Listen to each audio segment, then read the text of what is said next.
Hello viewers, welcome to Homeo Synapse and this is Dr. Madhushri. So today I want to discuss about one of the rapidly progressive and destructive disease in this current scenario, that is adding fuel to the fire. Here fire means COVID-19. Yes, you are right. I am going to talk about mucormycosis in this video. First of all, what is the phylum to which this fungus belongs? That is Mucormycota. It belongs to this phylum, and due to its characteristic clinical manifestation, that is the formation of black crust in various parts of the body, it is also given the name black fungus. Now, let us come to the habitat of this fungus. It is present in soil and also decayed vegetables and decayed fruits. So it is highly advisable to avoid taking any sort of decayed vegetables and decayed fruits. Apart from this, let us see the modes of infection. First of all is ingestion of the spores. Secondly, inhalation of the spores. And the third one is direct contact of the spores to the injured skin. So all these three are the ways by which that spore of mucormycosis this can enter your body. Now coming to the most common fungi that is causing mucormycosis, and that is Rhizopus. There are many other species, but Rhizopus is the most common causing mucormycosis. Now let us talk why did I say in the beginning of this video about that fuel in the fire. Why is it so dangerous in your COVID-19 patients, especially if they are having diabetes as a comorbidity?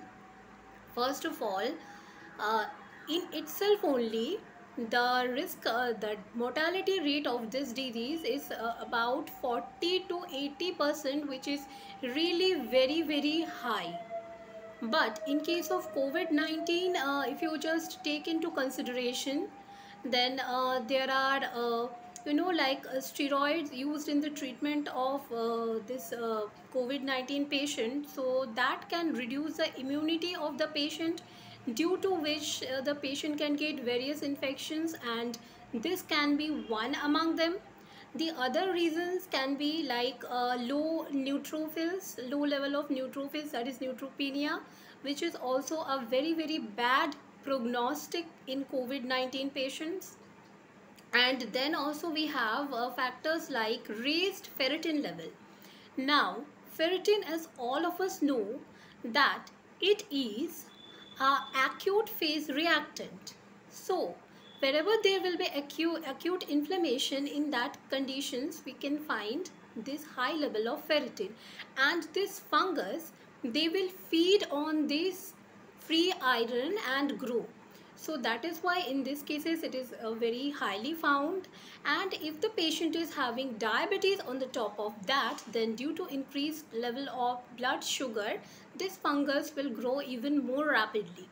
Now let us quickly discuss the pathogenesis of this virus. Now, as I told you while discussing the mode of infection, that this virus can be acquired by inhalation of the spores. Now, when a person will inhale the spores through nose, so the affected parts will be nose, it will be orbit, it will be brain, it can even be your lungs, it can be palate, sinus, everything.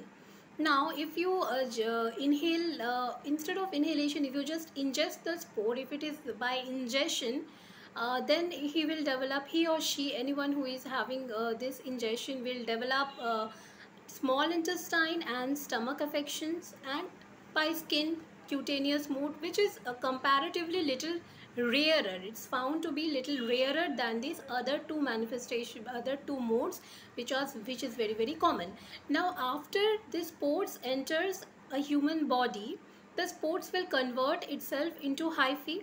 As we all know that spores are suited for very resistant temperature or very resistant condition, but when they will enter the body, human body, then they will become or change into hyphae, by which they will grow, and this hyphae, they will invade our blood vessels, the human blood vessels.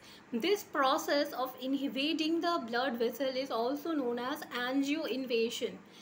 After invading the blood vessels, this hyphae, they will block the blood vessels, they will cause ischemia. After causing ischemia, they can cause necrosis, and this necrosis will be manifested by the patient as black crust on the surfaces. That is why the name is given black fungus. Okay.